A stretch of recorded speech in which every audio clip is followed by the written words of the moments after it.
காட்டில் இருக்கக்கூடிய வேட்டையாடிகள்லேயே உயர்மட்ட வேட்டையாடின்னு பார்த்தோம்னா அது புலியும் சிங்கமும் தான். காரணம் என்ன அப்படின்னா, காட்டில் இருக்கக்கூடிய வேற எந்த உயிரினத்தாலையும் இந்த புலியும் சிங்கத்தையும் வேட்டையாடிட முடியாது. அப்படி கடல்ல இருக்கக்கூடிய உயர்மட்ட வேட்டையாடி உயிரினம்னு பார்த்தோம்னா, அது கில்லர் வேல்ஸ் அப்படின்னு அழைக்கக்கூடிய ஓர்காக்கள் தான். இந்த ஓர்காக்களை கடல்ல வாழக்கூடிய எந்த உயிரினத்தாலையும், ஏன் சுறாவால கூட வேட்டையாடிட முடியாது அப்படின்னு சொல்றாங்க. இந்த ஓர்காக்கள் இதை விட பல பல மடங்கு பெரிய சைஸ்ல இருக்கக்கூடிய நீல திமிங்கலத்தையே வேட்டையாடிடும் அப்படின்னு சொல்றாங்க. அப்படி வேட்டையாடப்பட்ட அந்த நீல திமிங்கலங்களுடைய நாக்கை மட்டும்தான் அந்த ஓர்காக்கள் சாப்பிடும் அப்படின்னு சொல்றாங்க. எதுக்காக நீல திமிங்கலத்தை வேட்டையாடி நாக்கை மட்டும் இந்த ஓர்காக்கள் சாப்பிடுது அப்படிங்கிறத பற்றியும், சுறாக்களை வேட்டையாடி ஓர்காக்கள் என்ன செய்யும் அப்படின்னா சுறாக்களுடைய கல்லீரலை மட்டும் சாப்பிட்றோம் அப்படின்னு சொல்றாங்க.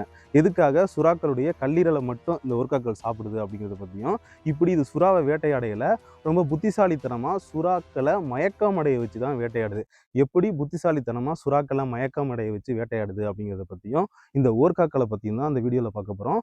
இந்த வீடியோ நம்ம நினச்சி பார்க்க முடியாத அளவுக்கு சுவாரஸ்யமாக இருக்கும். முழுசா பாருங்க. ஓர்காக்கள் உலகம் முழுக்க ஒரே இனத்துல தான் இருக்கு. ஆனா அது வாழக்கூடிய இடம், அதனுடைய உடல் அமைப்பு, எடை இப்படின்னு அது சாப்பிடக்கூடிய உணவு இதெல்லாம் வச்சு ஓர்காக்களை பல வகைகளா பிரிக்கிறாங்க. அதுல type A, type B, type C, type D அப்படின்னு சொல்லிட்டு 4 வகைகளை பிரிக்கிறாங்க. இதுல டைப் ஏ அப்படின்னு சொல்லக்கூடிய ஓர்காக்கள் தான் மிக பெருசா இருக்கும். கிட்டத்தட்ட 6000 கிலோ வரைக்குமே இது ஒரு ஓர்கா இருக்கும் அப்படின்னு சொல்றாங்க. அது மட்டும் இல்லாம இது கிட்டத்தட்ட ஒரு 32 அடி வரைக்குமே வளரக்கூடிய தன்மையுடையது. இந்த ஓர்காக்கள் தான் நீல திமிங்கலத்தை வேட்டையாடக்கூடிய ஓர்காக்கள். இந்த ஓர்காக்களை கில்லர் வேல்ஸ் அப்படின்னு அழைச்சாலுமே இது திமிக்கல வகைகள்ல வருமா அப்படின்னு கேட்டா கிடையாது. இது டால்பின் குடும்பத்துல தான் வரும் அப்படின்னு சொல்றாங்க. இது திமிக்கலம் கிடையாது. ஓர்காக்களுடைய செயல்பாடுகளை வச்சு அதை 2 வகைகளில் பிரிக்கலாம். ஒண்ணு என்ன அப்படின்னா, ஒரே இடத்திலேயே தங்கி வாழக்கூடிய ஓர்காக்கள் அதனுடைய உணவு இருப்பிடம்னு சொல்லிட்டு ஒரே நிலப்பரப்புக்குள்ளேயே, அதாவது ஒரு கடல் பரப்புக்குள்ளேயே வச்சுக்கும். சில வகை ஓர்காக்கள் பார்த்தோம் அப்படின்னா அது வந்துட்டு தன்னுடைய வாழ்நாள் முழுக்க இடம்பெயர்ந்துகிட்டே இருக்கும். எல்லா கடல் பரப்புகள்லையும் அப்படியே இடம்பெயர்ந்து வந்துகிட்டே இருக்கும். குளிர்ந்த கடல் பரப்புகள்ல இருந்து மிதம் வெப்பமண்டல கடல் பகுதிகள் வரைக்கும் உலகத்துல எல்லா கடல் பகுதிகள்லையுமே ஓர்காக்கள் காணப்படுது அப்படின்னு சொல்றாங்க. இந்த ஓர்காக்கள் பார்த்தோம் அப்படின்னா முழுக்க முழுக்க அது தாய்வழி சமூகத்தை வந்துட்டு அடிப்படையாக கொண்டது. ஒரு கூட்டமும் ஒவ்வொரு குடும்பமா இருக்கும். ஒரு ஓர்கா கூட்டமே ஒரு தனித்தனி குடும்பமா இருக்கும். அந்த தனி குடும்பத்தை தலைமை ஏற்கிறது யாரு அப்படின்னா அது வந்துட்டு ஒரு மூத்த பெண் ஓர்காவா இருக்கும். அது கிட்டத்தட்ட அது ஒரு பாட்டியா தான் இருக்கும் அப்படின்னு சொல்றாங்க. இந்த ஓர்காக்கள் பார்த்தோம் அப்படின்னா, இந்த ஓர்கா குட்டி வந்துட்டு பிறந்துருச்சு அப்படின்னா அது தன்னுடைய வாழ்நாள் முழுக்க தாய்கிட்ட தான் இருக்கும். அப்படி தாய்கிட்ட இருந்துச்சுன்னா அந்த தாய் அதோட தாய்கிட்ட இருக்கும், அந்த தாய் அதோட தாய்கிட்ட இருக்கும். இப்படி முழுக்க முழுக்க தாய்கள்கிட்ட தான் இந்த குட்டிகள்லாம் வந்துட்டு வளரும். இப்போ ஒரு ஆண் குட்டி பெண் குட்டி இருக்கு அப்படின்னா அந்த 2 குட்டியுமே தாய்கிட்ட மட்டும்தான் இருக்கும். இனப்பெருக்கத்துக்கு மட்டும் இனப்பெருக்கம் செஞ்சுட்டு மறுபடியும் தன்னுடைய தாயோடையே சேர்ந்து வாழும் அப்படின்னு சொல்றாங்க.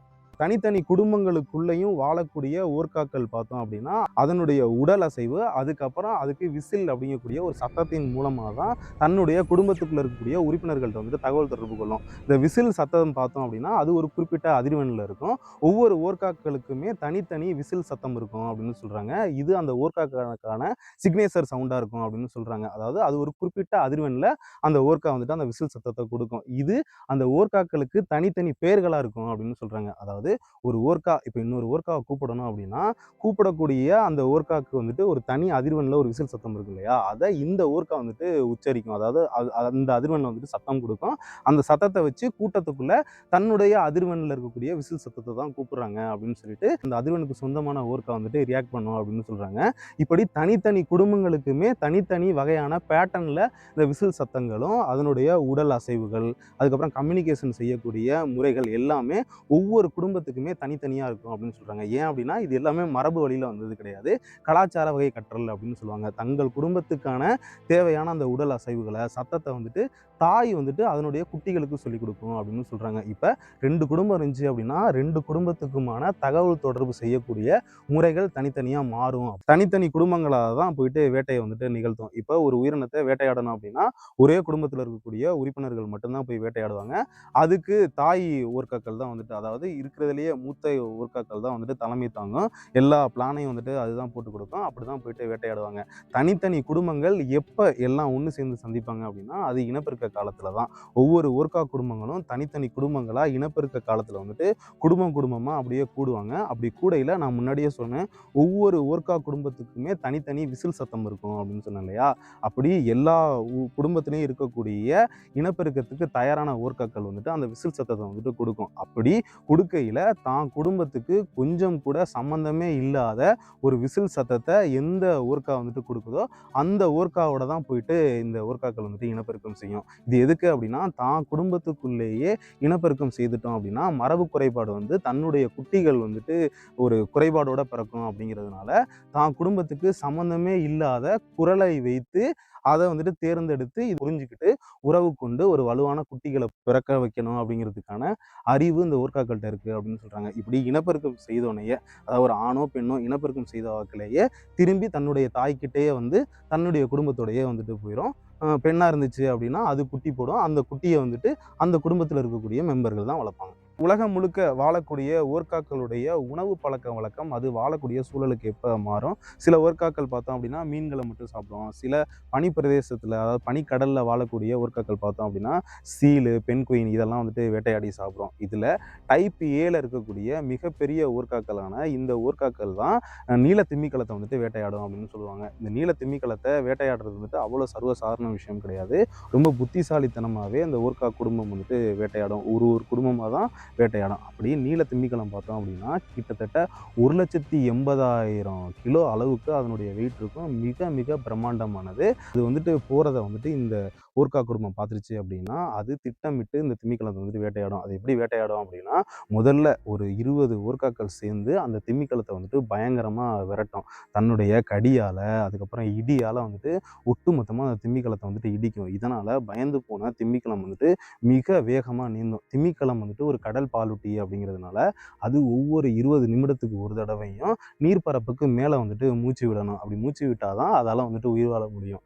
இதை உணர்ந்து கொண்ட இந்த ஊர்க்காக்கள் வந்துட்டு அதை மூச்சு விடாமல் பண்ணணும் அப்படிங்கிறதுக்காக ஒட்டுமொத்தமாக ஒரு 20 ஊர்க்காக்கள் சேர்ந்து அந்த திமிங்கலத்தை மூச்சு விடுறதுக்காக மேற்பரப்புக்கு வரவிடாமல் தண்ணிக்குள்ளேயே போட்டு அமுக்கும்.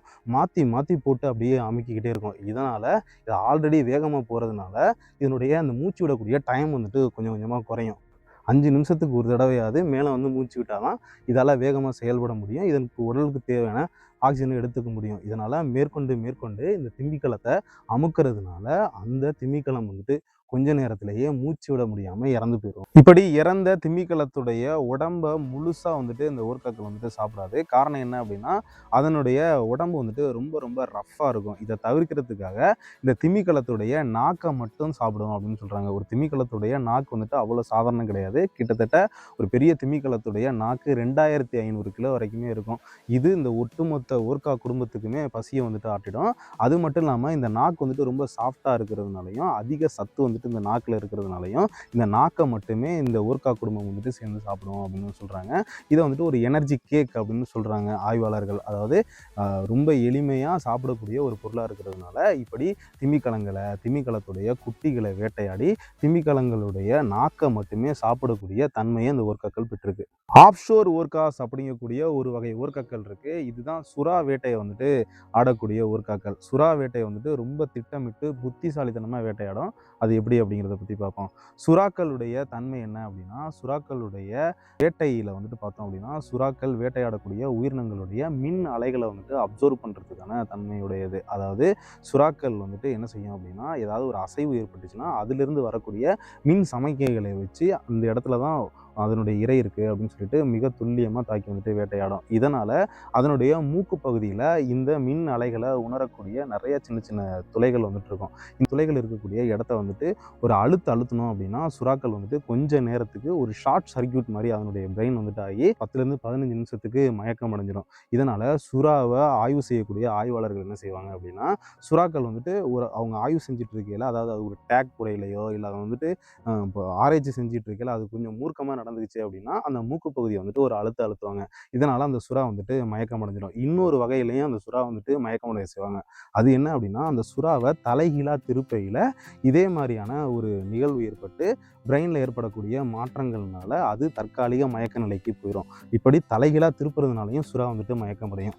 இதை புரிந்து கொண்ட இந்த ஊர்க்காக்கள் வந்துட்டு என்ன செய்யும் அப்படின்னா, சுறாக்களை மிக வேகமாக வந்துட்டு தாக்கி அதை தலைகீழா வந்துட்டு திருப்பி விட்டுரும். இப்படி தலைகீழா திருப்பின பார்க்கலையே அந்த சுறா டானிக் இம்மொபிலிட்டி அப்படிங்கக்கூடிய ஒரு நிலைக்கு போயிடும். அதாவது மயக்க நிலைக்கு போயிடும்.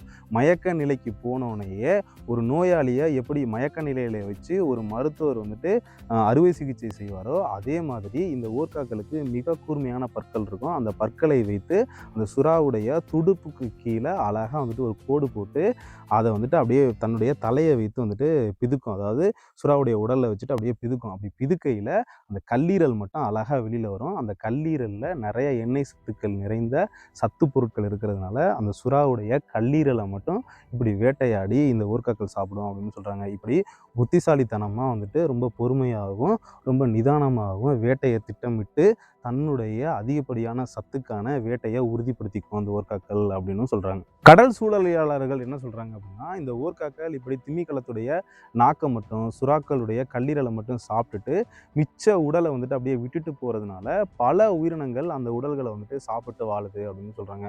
ஒரு திமிங்கலம் அப்படிங்கிறது ஒரு சாதாரண வேட்டை கிடையாது. அதனுடைய பிரம்மாண்டமான உடல் அமைப்புனால அது என்ன ஆகிடும் அப்படின்னா, அது மூழ்கி அப்படியே தண்ணிக்கு கீழே தரைப்பகுதிக்கு போயிடும். அப்படி தரைப்பகுதிக்கு போனோடனே அதில் புழுக்கள், அதுக்கப்புறம் சின்ன சின்ன கண்ணுக்கு தெரியாத உயிரினங்கள், அதுக்கப்புறம் சின்ன சின்ன மீன்கள் எல்லாமே அந்த திமிங்கலத்தை வந்துட்டு சாப்பிடும். ஒரு நாள் 2 நாள் இல்லை, சில மாதங்கள்லேருந்து ஒரு சில ஆண்டுகள் வரைக்குமே ஒரு போதிய உணவாக அந்த கடலில் வாழக்கூடிய நிறைய உயிரினங்களுக்கு இது இருக்கும் அப்படின்னு சொல்கிறாங்க. இது வந்துட்டு ஒரு சூழலியல்ல ரொம்ப ரொம்ப முக்கியமானது. என்னதான் கடலில் வாழக்கூடிய உயிரினங்கள்லேயே உச்சத்தில் வந்துட்டு இந்த ஊர்காக்கள் இருந்தாலும் இதை யாராலையும் வேட்டையாட முடியாது அப்படின்னு நினைச்சாலும் இதையே வேட்டையாடக்கூடிய ஒரு உயிரினம் இருக்குது. அது வேற யாரும் கிடையாது, மனிதர்கள் தான். மனிதர்களால் இந்த ஊர்காக்கள் வந்துட்டு வெகு விரைவாக அழிஞ்சிட்டு வருது அப்படின்னு சொல்கிறாங்க. அதில் குறிப்பாக மனிதர்கள் நேரடியாக வேட்டையாடுறதுனால கிடையாது, கடல் மாசுனாலையும் காலநிலை மாற்றங்கள்னாலையும் அதிகமான கப்பல் போக்குவரத்துனாலையும் ஊர்காக்களுடைய கம்யூனிகேஷன் வந்துட்டு குறையிறதுனாலையும் அந்த ஊர்காக்களுடைய நிலை வந்துட்டு இன்னைக்கு ரொம்ப ரொம்ப கவலைக்கிடமாக இருக்குது அப்படின்னு சொல்கிறாங்க. நிறைய ஊர்காக்கள் வந்துட்டு உணவு கிடைக்காமையும் மாசுபாடலையும் அழிஞ்சிட்டு வந்துட்டு இருக்கு அப்படின்னு சொல்கிறாங்க. மனிதன் ஒரு ஊர்காக்கு உணவா அப்படின்னு கேட்டால் கிடையாது. ஊர்காக்களுடைய உணவு பட்டியலில் மனிதர்கள் கிடையாது. காரணம் என்ன அப்படின்னா, மனிதர்களுக்கு ஊர்காக்களுக்கு தேவையான கொழுப்புகள் வந்துட்டு மனித உடலில் வந்துட்டு இல்லை அப்படிங்கிறதுனால ஊர்காக்கள் வந்துட்டு மனிதர்களை வந்துட்டு தாக்காது. இந்த வீடியோக்கு முன்னாடி நான் ஒரு வீடியோ போட்டிருந்தேன். அந்த வீடியோ என்ன அப்படின்னா, டால்ஃபின்களுடைய பரிணாமம், டால்ஃபின்களுடைய உணவு பழக்க வழக்கங்கள்னு முழுக்க டால்ஃபின்களை பற்றி தான் பேசியிருந்தோம். டால்ஃபின்கள் சில ஆயிரம் வருடங்களாகவே மனிதர்களோடு சேர்ந்து மீன் பிடிக்குது அப்படிங்கிற சுவாரஸ்யமான தகவல் தான் அதில் சொல்லியிருந்தோம். அதில் டால்ஃபின்களுடைய தகவல் தொடர்பை பற்றி ரொம்ப விளக்கமாக போட்டிருந்தோம். ஓர்காக்களும் டால்ஃபின்கள் அப்படிங்கிறதுனால அதனுடைய தகவல் தொடர்பும் இதனுடைய தகவல் தொடர்பும் ஒரே மாதிரி தான் இருக்கும். அந்த வீடியோ பார்த்தீங்க அப்படின்னா ஓர்காக்களுடைய தகவல் தொடர்பை உங்களால் எளிமையாகவே புரிஞ்சுக்கணும். அந்த வீடியோடைய லிங்கை டிஸ்கிரிப்ஷன் தரேன், கண்டிப்பாக முழுசா பாருங்க. வீடியோ பிடிச்சிருக்கும் அப்படின்னு நான் நினைக்கிறேன். இந்த வீடியோ பிடிச்சிருந்துச்சு அப்படின்னா லைக் பண்ணுங்க. இந்த வீடியோ எப்படி இருந்துச்சு அப்படிங்கிறத கமெண்ட் பண்ணுங்க. உங்க ஃப்ரெண்ட்ஸுக்கெல்லாம் ஷேர் பண்ணுங்க.